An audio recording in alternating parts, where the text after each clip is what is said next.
Good evening, fencers. It's Coach Grace. I hope that you made your arrow because we're going to be going and following up on that. And I apologize that I didn't follow up on it sooner, but I got very sick.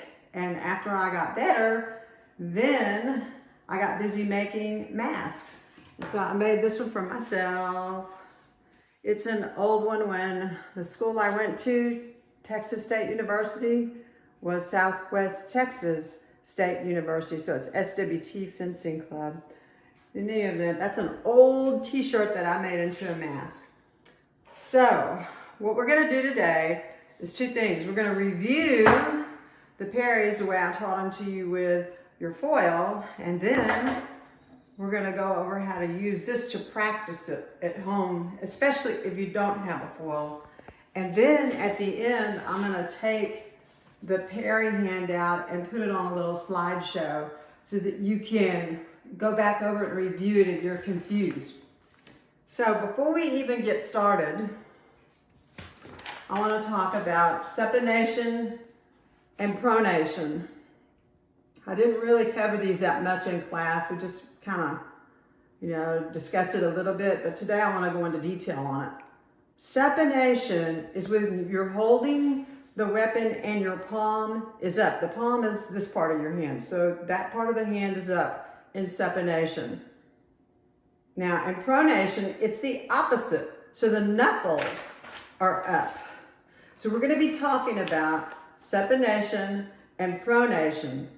And 4, 6, 7, and 8 are, you hold your weapon in supination, and 1, 2, 3, and 5, you hold your hand with the knuckles up in pronation. We'll be going over that in just a minute. But first, let's review what I taught you about the parry. So right now, I'm on guard. Remember when you come on guard that your leading foot is going to be facing the same direction as your foil. The other foot is going to be at a 90-degree angle. Your arm is going to be up. A lot of coaches don't teach that, but I am old school and believe it because it will keep you from covering yourself if you hold that arm back, and if you could get carded for it if you're fencing and you have a referee directing it. So, also whenever you start off on guard, your thumb is on the top of the grip. And if you're holding the grip correctly, the blade should be kind of curving this way. So right now I'm on guard. So we're going to start in that position. From on guard, we're going to go to 1, parry 1. And in parry 1, you drop the blade, you bring it across, and you bring it up high enough that you're going to be protecting this part of your body with this part of the blade. And you turn the hand where the knuckles are on top. So it is in pronation. So I'm in 1. And 1 comes from when back in the old day they had a scabbard and they would pull that blade out, and it's the first thing that they could parry would be right here. So that's 1. And if you remember, I taught it in a sequence. So we drop, we go across, this is 1. From there, you come across in the front and your hand is still pronated and you're in 2. And so from 2, you go to 3. And 3 is high. It's higher than 6.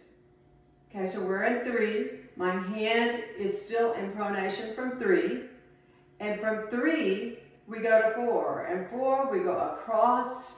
You try to keep this blade directed toward your opponent, but you go across your body.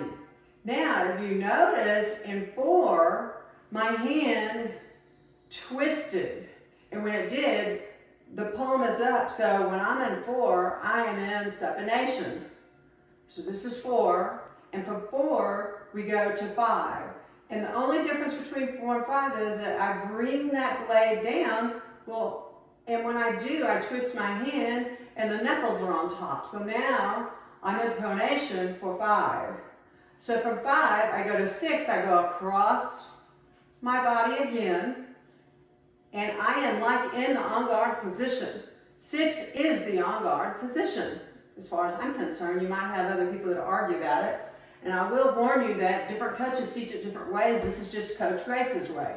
So, I'm in 6, and in 6, I'm in supination. My palm is up.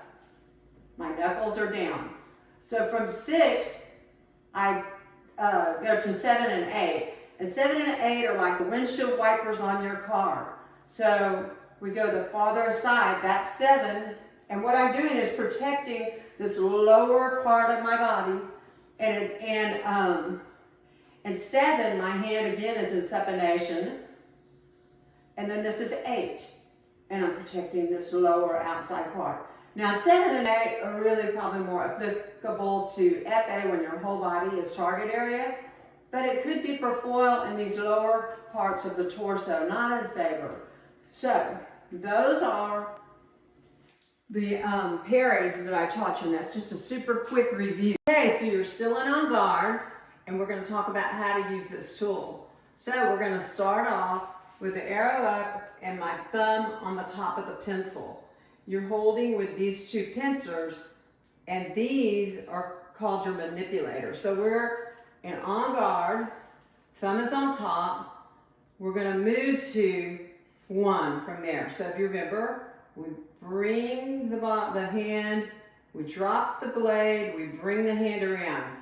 My knuckles are on top, and my arrow's on facing down when I'm parrying 1.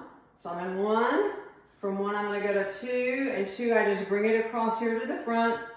Knuckles are up, arrow is down, and 2, I'm in pronation. So we're going to go to 3. Guess what? My knuckles are up, and the arrow is like pointing towards someone. That's 3.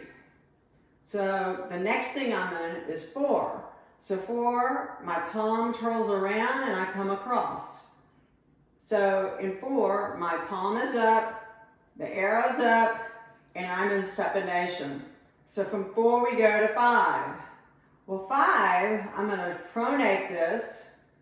That means I twist it to where my knuckles are on top, and in 5, I'm in pronation.